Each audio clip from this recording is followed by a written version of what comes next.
So what's one piece of advice you'd give to someone wanting to grow on YouTube, maybe more specifically in the fitness world? Make sure you want to do it Mm, and like find a good reason why. And in terms of how to do it, I do it reverse of what everyone tells you to do. I think everyone's like, oh, like, like just start putting stuff out, which you should. But everyone's like, put stuff out and make like, and keep it simple and like just do like vlogs and just like put your content out there. I'm like, that's bullshit. I was like, what you should do is like put stuff out, but like have it mass appeal content. Like have content that like no one has to know who you are to click on that video. Get people to click, learn about you. Once you build a following, then you have earned the privilege to make vlogs, more personal stuff. Because people actually like people care about you at that point. You know what I mean? So it's like people are like, oh, I'm making these videos. I'm like, okay, let's see your channel. And it's like, okay, here's my back day. I'm like, why do I care about your back day? Like everyone knows how to do a lat pull down. Everyone can do a barbell row. What makes you more special? Also, nobody knows who you are. So I'm going to watch somebody who I recognize to show me the exact same thing.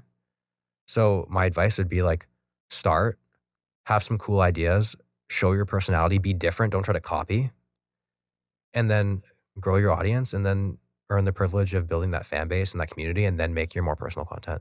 Nice. That's great advice. That is really good advice. That's something I tell a lot of people I work with, and like even like just the advice that I give on Twitter is like no one knows who the fuck you are. Like that's like the reality. It's like unless you have like multiple million subscribers, no one knows who you are, and like they have no reason to care, right? So you have to give them a reason to care first, and then you can start like introducing them to like your personality, and then they'll know who you are. So it doesn't matter what you post; they'll just be like, oh, this is like so and so. I have a positive association with so and so. I'm going to watch so and so. Exactly. I feel like people don't think that you can have a mass appeal video and make it personal, but you totally can. Like the thing is you have to be able to sprinkle your personality into those things. And people are like, oh, I like this guy. Like he's funny. Like he says weird things. He's kind of awkward, which is great. And then it's like, it makes you kind of like want to know more about him as a person and his like upbringing and stuff. And I think that's the best way to go about it. What does your week look like? Talking about hardworking, like how many hours are you on YouTube? And I'm not on YouTube a whole lot anymore. I feel like I used to do it, and that's a good way to find videos and inspiration. I feel like it also maybe second guess a lot of stuff. Yeah. And it kind of takes away from like if I have an idea and I'll kind of search it, maybe it kind of like makes me kind of get like cold feet and not want to do it. So I kind of my most of my days really do consist of just like researching and like what that would look like. Like it's a lot of like dead ends, but it's more like just like planning is like consuming to make sure like if you're not planning, you're not going to get anywhere. You're like planning your video, like planning content. Yeah. I'm planning my content. Like I have like things coming up in May, like that I'm going to be like taken away from like filming stuff. So it's like I got to prepare that. So like the work is doubled now where I'm like, I have to shoot double so I can take some time off in May because of whatever. But it's research, planning, like solidifying the plan, having data backed with the plan. Yeah. Getting any sort of locations. It's a lot of like waiting and like headaches, like asking people to do things and, meeting up with people. People in this industry are not really reliable. They don't really get back to you a lot of times. I find it very surprising a lot of times. You what kind of people? Like if I want to do a video at, let's just example, like a restaurant. Right. Okay. It'd be like a mom and pop shop, and I could like reach out to them, be like, I'm looking to do this, and then nothing. They like read it and like no response. I'm like, there's so much opportunity here for you guys to like advertisement and But then eventually you get back to you in like 5 days, and then you like get back to them right away, and then it's like another waiting thing. So it's like the things kind of like juggle around that. But then also it's like a lot of my videos now too, or like I'm shooting them, but then I shoot parts a little bit later, and like so I'm shooting a little bit, researching a little bit. Voiceovers take a lot of time, so I'm like recording voiceovers. So there's a lot of like little things. So it's basically like a lot of like fine tuning videos, like meetings of videos, fine tuning thumbnails, taking thumbnails, which take a lot of time. So a lot of little things. They don't seem like massive projects because they're not, but it's a lot of small things, which makes it kind of stressful. You're stressed. I'm stressed, you're stressed Oh, yeah. all the time? Yes.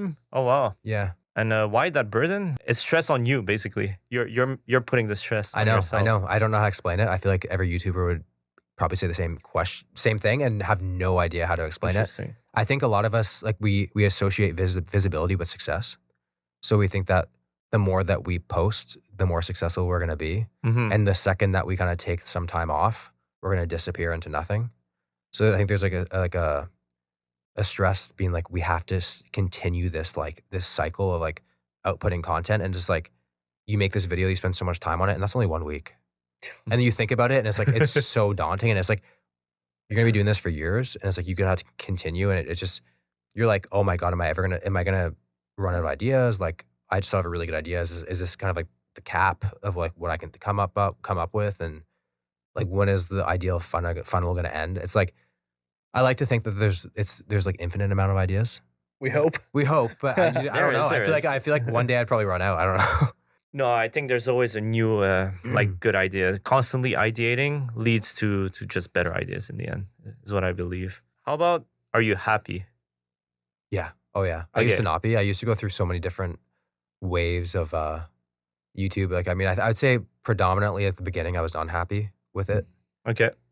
I just didn't really know how to handle it. I never put myself first. Like, I'd be like, I'm so content focused, business focused, that I would like put my like relationships to the side. I would never see my friends. I would like not take care of my health as much as I wanted to. I was always healthy, but I would skip workouts for video stuff. I would like eat out more than I'd like to. But like, ever since I turned 30, I don't know, like, I mean, 30 is not old by any means, but I was just like, I gotta like, shut up, man. Yeah, I was like, what am I doing? You know, like, I was like, this stuff is supposed to be fun. Kind of, I'm trying to get back to why I started it and kind of have that mindset. I don't think I ever will have that mindset again, because at the end of the day, it's my business. But I'm trying to get as close to it as possible, where, you know, I'm kind of making what I want to make, how I want to make it, not really worrying about the production. Because I think a lot of people, when you grow big on YouTube, you feel like you have to grow with it, in the sense of it has to get more glamorous. The ideas have to get bigger. Production has to get bigger, but it doesn't.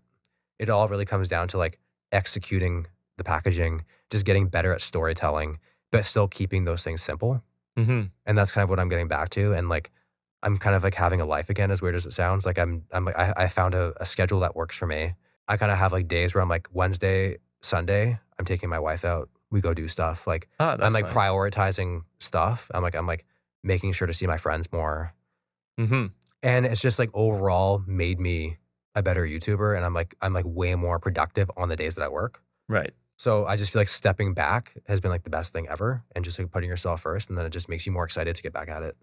Basically, a better balance of career and social. Yeah. So yeah, you've gone through it all, I think, up to the 3 million subs you have now, and almost a billion 3. views. 3.4, man. Get it right. Yeah, sorry. 3.4. Gaining 4,000 a day. Come on. Gotta know these stats.